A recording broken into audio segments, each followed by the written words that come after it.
Yeah, guys, let's roleplay. These hands are gonna get bigger. You guys are so bad.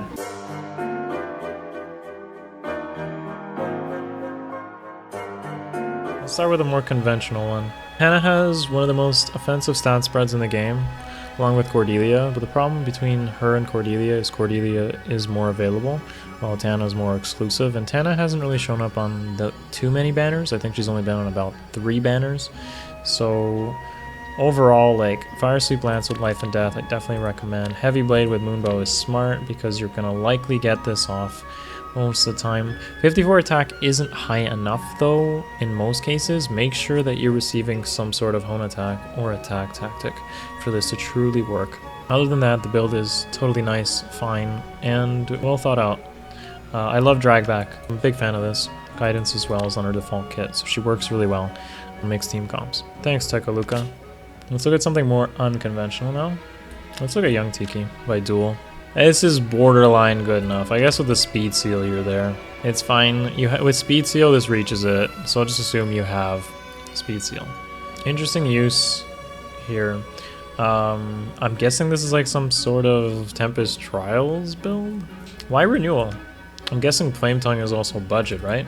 Because Lightning Breath's going to be pretty good here. Lightning Breath with speed, obviously. To be able to counter like Julia's or Daedra's or something. Fury's fine. Obviously with the speed build, I'm a big fan of that. Fury, Lightning Breath. I don't know how I feel about Ignis. I feel like that charges way too slow, especially if you were to change it to Lightning Breath. And even if you don't, Bonfire is going to be just better here. You'll charge up Bonfire on player phase, and that's pretty good. So with Lightning Breath, you're going to secure more kills, Bonfire charges. For the B skill, I'd probably use something like, well, I guess Renewal's fine. If you really want to help all our matchups though, like Swordbreaker and Axebreaker are also pretty good choices. C for Breath of Life is pretty budget, but ideally you just change this to a buff that your team needs.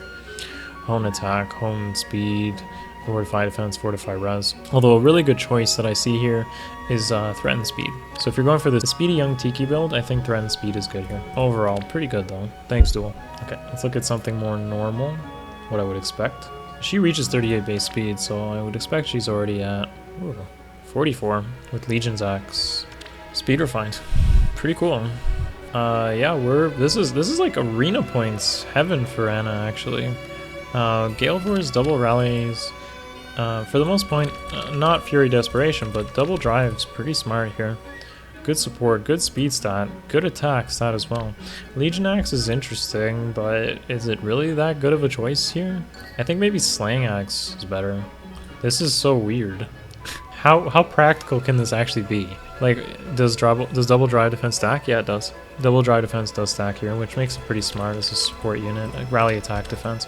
She's like haha festive, but not bad. Yeah, this type of Anna build is really smart, but I'm not a fan of Legion's Axe. I just feel like this is too inconsistent to be good. And it's good, but when it's not good, it's not that good. Yeah, her default weapon is pretty good, but you do lose out on a lot of HP and speed. So I think Slaying Axe, we're fine with speed, would be pretty strong. And also it would sync up really well with Desperation and Fury. Instead of having 5 charge, you're running 4 charge, and that means every 2 combats you'd end up getting a Gale Force proc. So Slaying Axe is really smart here. Okay, something less expected. Honestly, 40 speed Fjorm? Hey! Wow. That is impressive, considering her offensive stats aren't that good. So who did I click on? I clicked on Arion? 42 speed on Fjorm. Well done, sir. How do you even pull this off? You don't even need to use QR anymore on her to make her work. I see that you've even chosen to give her Swordbreaker anyways, because we know the sword units give us a lot of trouble. Iceberg is okay here, but I still feel like Fjorm misses a lot of kills if she doesn't use her special, even with this high speed stat. So you should kill mages without needing Iceberg, but killing melee units without Iceberg is going to be a problem. So maybe as a suggestion, maybe use Moonbow here instead of Iceberg, and that's going to secure more kills that way. The extra damage is definitely needed. Overall though, I love the build. There's nothing wrong with it, other than just securing more kills with Moonbow instead of Iceberg. I know it feels like it's dumb because you have so much res and Iceberg hits harder, but yeah, if you do miss that kill, you run into the problem of dancers coming in with Wings of Mercy, repositions out. Just consider 51 attack is just not that high, right? Iroh will survive you even with Swordbreaker. Like, you end up doing only maybe 20-ish damage, 20, something in between 20 damage without buffs to Iroh ×2 because of Swordbreaker. So yeah, you could miss the kill, but with Moonbow you do secure it. You end up getting at least like 9 bonus damage off of an Iroh, which is pretty good off Moonbow. You probably don't need the Iceberg. That's kind of what I'm saying. You don't need that bonus damage. All things considered, though, it's a nice Fjorm. So, thanks for showing us. Let's find an Iroh. Vegeta. Okay, Vegeta. 44. That's it, man. Dude, Fjorm's almost as fast as you. That's unacceptable. 44 coming from an Iroh is actually pretty sad. You don't even double Fjorm. How does that make you feel? Feels bad, man. This looks like some sort of support Iroh build with like double smoke. It's a good build, though, if you think about the synergy. It's not that bad. Like, this gives you like full arena points overall. Everything here gives you good arena points. One thing that's different though is you have that one charge on Regnal Astra with Slaying Edge, which is really potent. Like, you can just enemy phase a unit, and after that, usually once you've engaged through 1 or 2 combat, probably 1 combat, you'll be in Wrath range, and then you'll just have Regnal Astra every turn, which is really cool. See, the problem though is the speed isn't high enough. Ideally, you may want to consider having somebody in the team with honed speed, basically always buffing her, or drive speed maybe, or maybe just consider changing the smokes. If you're not going for arena points, then you could change this to speed 3 seal, and like C skill can probably just be something else for your team. Hone attack, whatever. You know, the C's pretty flexible. You could probably just keep speed smoke, honestly. The speed isn't high enough. It's true though, it's just not. Daedal Dude says, is multiple gold fire stack? Yeah, they do. All drives and spurs stack. It's nice. I'm a fan of it, but more speed. Alright, 41 speed, Spring Lucina, plus speed, I think. Swift Sparrow's on our default kit. It's probably fine, but if you have such a speedy Spring Lucina, I think a Blarblade build is really smart here, right? And changing Blue Egg to Blarblade's is going to be good. Running like drawback on the assist, special being like Moonbow or Glimmer is fine. You can keep Swift Sparrow if you're going to run the Blade build. And the B skill being like Desperation, and yeah, Threatened Speed is fine also on the C slot, but not ideal. I don't like Threatens in general for range, but it could work, I guess, if you're having her supported by a bunch of dancers or healers or something like that in the backline. Generally, I prefer a buff for your team in the C slot, but yeah, a standard Blarblade build is what you want to run on a speedy mage like Spring Lucina here, considering her IVs. I know she has 36 attack, guys, but if you change to Blarblade, it doesn't matter. You guys have seen my 32 attack Merrick, right? That's what I suggest. Blarblade matters less when you have such a speedy unit. Her bulk's pretty good. A 57 physical bulk is enough to take hits from red swords. They'd have to have like 68 attack to one-shot her. And 60 effective bulk through magic is also pretty good. Like, Effie's gonna kill her, sure, but you're not gonna use her to kill Effie. I'm expecting this to be fast. What? Are you just assuming that she has, like, Bonds and Blarowl? You scammed me! Showaze, you scammed me, dude. How could you do this? Yeah, I know she reaches, like, 43, 45 speed with 1 Bond, but I still feel cheated. Either way, it's fine. I recommended this build to this Lyn plenty of times. Basically, you have a choice for Lyn, and that's going to be between Blarblade or Blarowl. The more budget build, in my opinion, is this one, because you don't really have to change much on her default kit. The only thing you really change is, I think, the special. She doesn't come with Iceberg, right? And then the tome. So that's pretty much all you have to do. Surround her with a bunch of allies, running ward armor, and you're good. No close counter. You don't need it, though. Attack Speed Bond is an incredible A skill. You can bait out plenty of range targets running Attack Speed Bond, and even if they hit you, if you're surrounded by like 3 armors that have ward armor and Blarowl, like, dude, you're gonna have 35 defense on Lyn, and definitely nothing's doubling you. Not even like Iroh or Amelia or some crazy, like, nothing doubles you. So she can't die in 1 hit, no matter what. You don't need close counter is what I'm saying. Overall though, pretty strong stuff. She's summoner supported. Okay, yeah, so I didn't get fully debated. Okay, this should not be 40. Okay, that's pretty cool.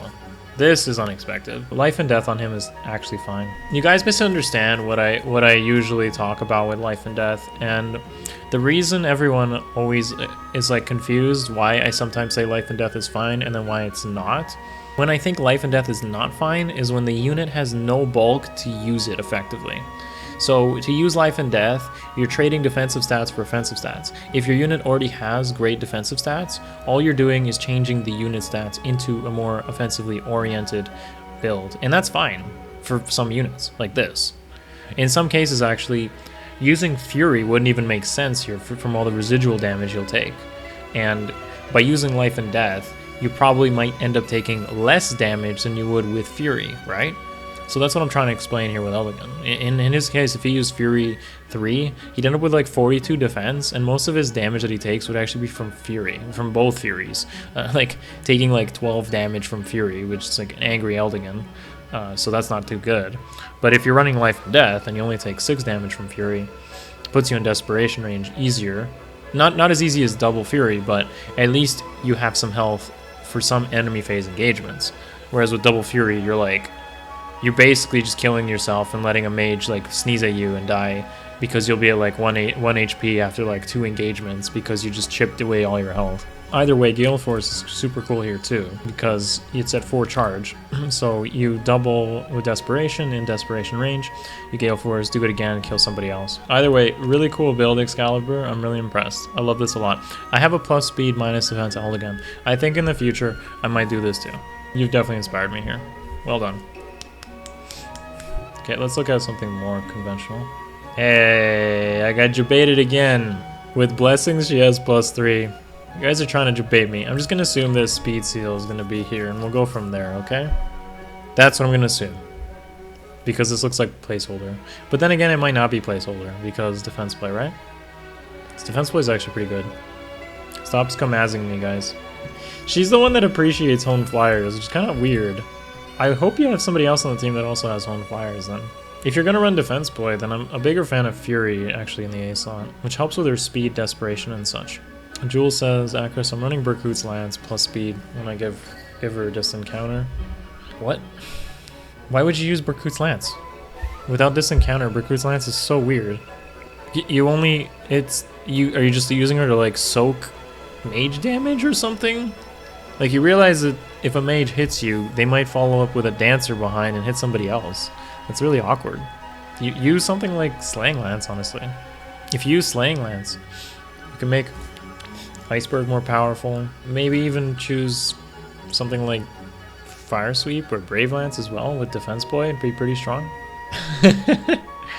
Tanking dragons and physical units. You would tank dragons, yes, but you wouldn't tank... It seemed weird to be soaking magical damage without a distant counter. And Smite? What the heck, Jules? Change Smite to Repo, please. Shuri with Selena? 43 speed. There we go. I'm surprised you're able to maintain over 40 speed with defense refinement. That's pretty smart. Wodao and Wrath is really good on Selena because she has low attack. So you're buffing up her damage by giving her good burst damage. However, you're definitely going to miss a lot of kills because it requires setup to make this work. So what I'm saying is, like, 48 attack is not going to kill anything. But once you get Bonfire ready with Wodao and Wrath, maybe, that's when the action begins. So it's important to get her into Wrath range and then go from there. She definitely needs to lead the team. Threatened attack is a good idea to make sure she survives once she's under 75% health. I think if you had a unit with reciprocal aid, this team could really benefit from that. To like trade health with her, to play around with health values, keep her in Wrath range and such. That's probably the only thing. Plus healing would be nice when she's starting to get too low. Yeah, a reciprocal aid user here is a good idea to complement her. Other than that though, really cool build. Thanks, Ashuri. So yeah, you're reaching exactly 40 speed, but this is awkward yet again. I just talked about this with Claire. Like, I guess if you're fighting dragons, it's good, but like who? Adeltiki? He beats Adeltiki with a Berkut's Lance. Maybe this is good against... I feel like he would still beat Noe without Berkut's. Like if you just had Slaying Lance, Bonfire, you're still gonna kill her. Especially if you're in Brazen attack speed range. Yeah guys, let's roleplay. These hands are gonna get bigger. You guys are so bad. Yeah, some people suggested distant counter in the A slot. I agree with this as well. If you want to keep Berkut's, distant counter is good. But if you want to keep Brazen attack speed, I prefer Slaying Lance to be a little bit better. B slot could probably be like Swordbreaker. if you wanted to beat out the Iras and the Zelgiuses and such. I also think something like Vantage could work with Brazen if you want to give yourself some synergy. It's probably the only two I'd probably suggest for you. Other than that, it's okay. I think just a little bit of work needs to be done. Thanks, Darius. I think there's a lot of units here actually that are over 40 speed. This is a really smart build because, okay, I think it's a little overkill to be honest with you. You summoner supported this. Like, who even has this much speed? Who has this much speed? Maybe even just doing like attack refinement instead of speed refinement might be good here. Like, honestly, okay, Moonbow down to 1 with desperation is really smart, but honestly, who's gonna have this much speed, Ninja? Still gets doubled by Bullfighter. Final Ninja says, I need 47 speed when I get chill speed. Okay, he's one step ahead of us, guys. When he gets chill speed, he's still gonna outspeed his opponents. There you go, boys. Well thought out planning. Before the meta caught up with him, he's already thought ahead of the meta. Good job, dude. I expected Marissa to reach 40 speed. It's not that hard. With a speed refinement and speed seal, it reaches 40 speed, but I was curious to see the actual build. Even though you have 40s to over 40 speed, you're using Swordbreaker to beat out, like, you know, Mia, Ira, Zelgius and such, which is smart. Deathbow's okay. I mean, you're going to use her on player phase, obviously. What's kind of interesting here, though, is you're using Luna. So that means you're player phasing with Luna. I don't necessarily agree with that. I think it'd probably be better just use Moonbow. She has a really bad attack set. Even with Deathbow, like 50 attack is kind of not that fast. So I recommend changing this to Moonbow. And it's just nicer to have more consistent high special damage than it. Like, if you think about it, through numerous engagements, just the plus 10 damage is going to add up more than what Luna does. Luna gives you like a strong bursty special, but Moonbow gives you a more consistent bursty special. So I think Moonbow is better here, because if you miss the kills, then you're in a bit of trouble. I mean, you'd have to like go in, not kill them, then reposition out. I don't know, you'd be using a lot of units that way. So just Moonbow. Everything else is okay. Thanks, Cordy. Okay, female Corrin. I love this build. So speed 3 here. This is probably going to be Steady Breath. I think I recommended that to you. It's really powerful. Steady Breath, Close Defense, Wind Sweep, Dark Breath, Speed Refine. You're still going to have enough speed after like 1 or 2 more merges. So 40 speed is nuts to basically kill a lot of units on player phase and enemy phase. You're not killing units on player phase, but you're debuffing them a lot for other allies to follow up. Fury's okay here, but the problem is like you're going to take a lot of residual damage. It's the part that I don't like. Overall though, I'm a big fan of this build. A skill needs to be Steady Breath at some point. And once you do that, you can actually change Bonfire to Ignis. Thanks, Shiny Pogs, Lady Umbra. I mean, you're going to probably one-shot mages, right? Wait, no, I know what this is for. You're obviously doing this because you're trying to counter dragons, which makes sense. I think you're not going to kill dragons. He's the highest attack dagger in the game now, beating out Kagero. So he's the best user of Poison Dagger. You don't necessarily have to use Peshcats on him. Interestingly enough, Water Sweep here is just for dragons. There's no way you're using Water Sweep because of mages, unless you're having trouble killing like Bowie or something, or Merrick. But yeah, this is a good saw to use with a Dancer.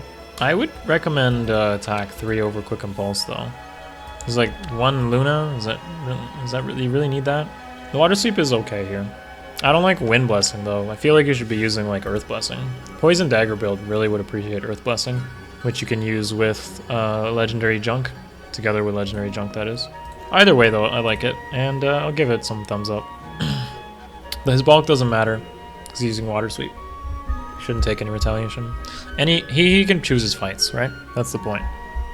Thanks, Evie. The reason this build is so good is because the res doesn't matter, and when we use them in Volk's coaching session, basically, he's just literally soloed like all the armors that you run into, minus like Effie. Effie was probably the only one that he couldn't take, so he can handle like all reds and all green armors because he has an amazing defense stat, amazing speed, and he can like double back on Zelgius. I don't even think you need Swordbreaker here, but you probably could use Swordbreaker for beating out like Ira and Mia. And Moonbow's smart, obviously, because you're going to guarantee that special with Wodao, giving that bonus damage. His attack stat's amazing, his speed stat's amazing. Fury works fine here, gives him all stats he wants except res.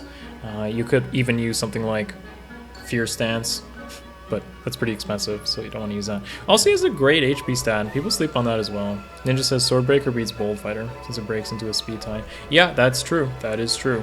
Definitely really important here. He's like a tanky Hana or something. He's just not as available as Hana. Tankier than Soleil too. More HP, more defense. Speaking of Soleil.